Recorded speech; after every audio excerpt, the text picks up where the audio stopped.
On the 28th of February 2026, the United States and Israel launched coordinated military strikes on Iran, targeting military sites, nuclear facilities, and leadership centers. These strikes were under a joint campaign often called Operation Lion's Roar or Operation Epic Fury.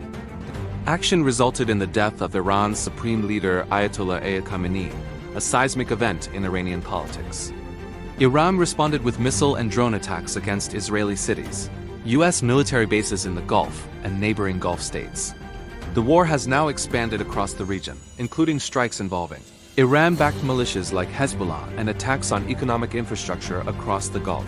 The U.S. government has publicly justified the strikes by saying they are intended to prevent Iran from developing or deploying a military nuclear weapon, which Israel also regards as an existential risk.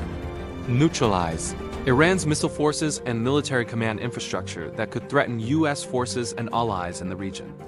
Protect American personnel and interests. Iran has launched attacks on U.S. bases and diplomatic missions.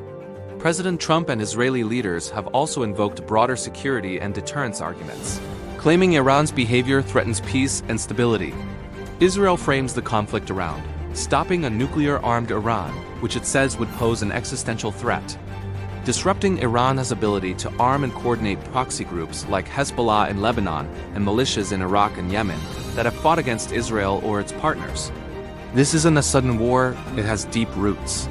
After the 1979 Iranian Revolution, Tehran adopted a stance opposing Israel's existence and U.S. influence in the Middle East.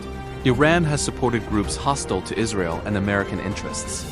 Iran insists its nuclear program is peaceful, but the U.S., Israel, and others have long accused it of seeking nuclear weapons capability.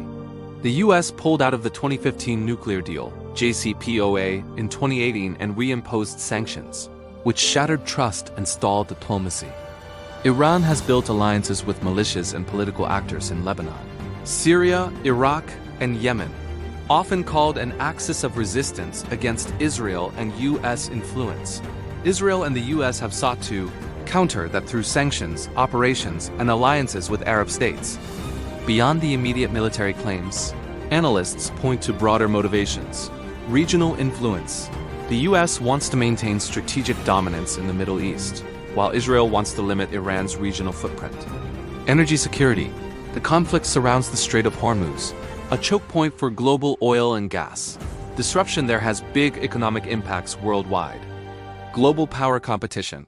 Some commentators argue this conflict ties into broader geopolitical rivalries involving Russia, China, and global economic systems, though these are deeper strategic interpretations rather than U.S. policy statements. Several things have converged. Years of failed diplomacy and sanctions haven't resolved the nuclear issue. Israel and the U.S. long warned Tehran that they may act militarily. The recent strikes were the first time they carried out coordinated airstrikes on Iranian soil. Iran's missile attacks on Israel in recent years signaled a shift from indirect conflict to direct confrontation. The war has expanded beyond Iran, Israel, and U.S. bases. Gulf states have intercepted Iranian missiles and drones, indicating regional spillover.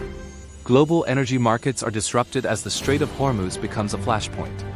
Iran is also deploying economic and cyber warfare tactics as part of its strategy to outlast its opponents.